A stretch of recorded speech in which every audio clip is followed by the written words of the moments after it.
Hi, I'm Meridith Baer. I have the largest staging company in the world, which means I have tons of furniture.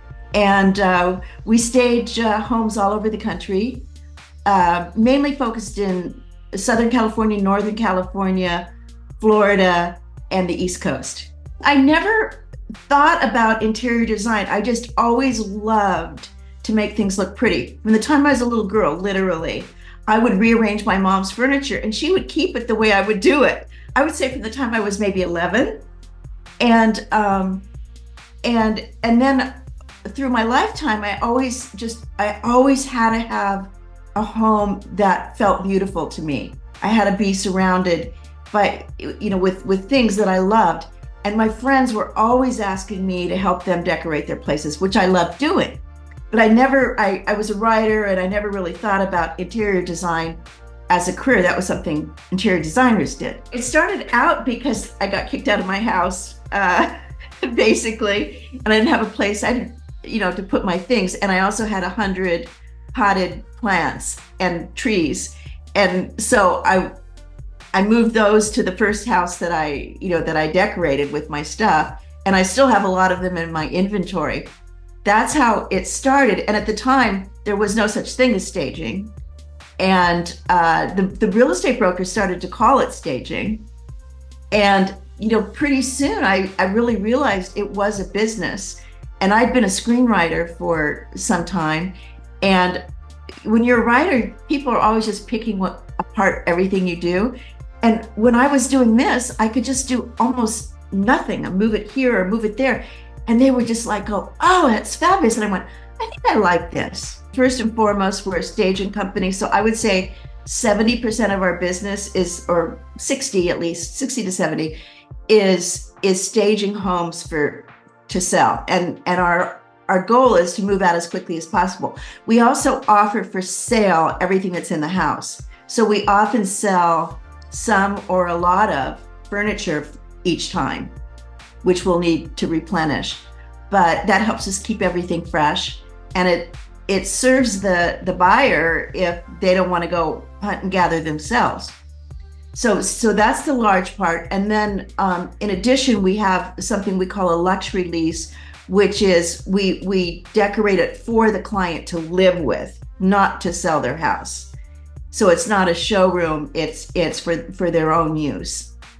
And then we also do something called an Insta Home, which is speed interior design, which is basically talking to them in depth about what they're looking for, what their needs are. And then we collect it and we instantly install it and give them a price list. They can buy what they want and we will pick up the rest. I started this career at 50. I really realized that you don't have to do one thing your whole life. And you never know what you might end up doing. So it's like follow the trail of what interests you, right?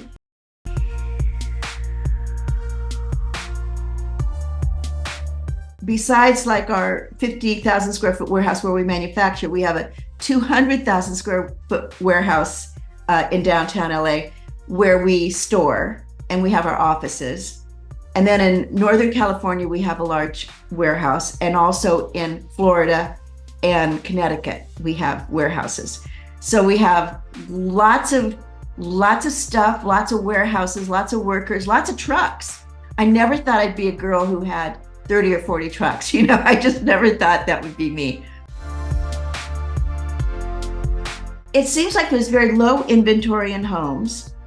We're finding a lot more people wanting us to stage to lease it than to sell it. A lot more. It used to be very rare and now it's frequent.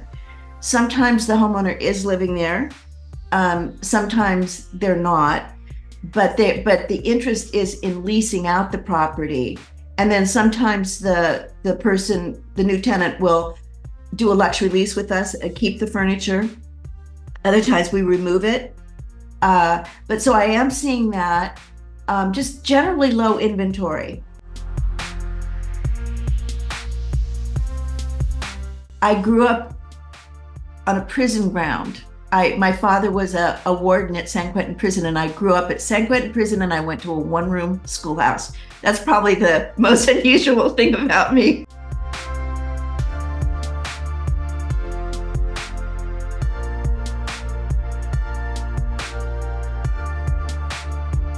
When I was graduating college, I had a degree in journalism. The producer, Jerry Bruckheimer, came up to me and asked me to be in a Pepsi commercial, like the last day of school. And so I started doing that. And then the next thing I know, I was doing tons of commercials. And then they put me up for movies. And then I would read the script and I think, I could write that. So then I started writing screenplays. So I did that for quite a long time.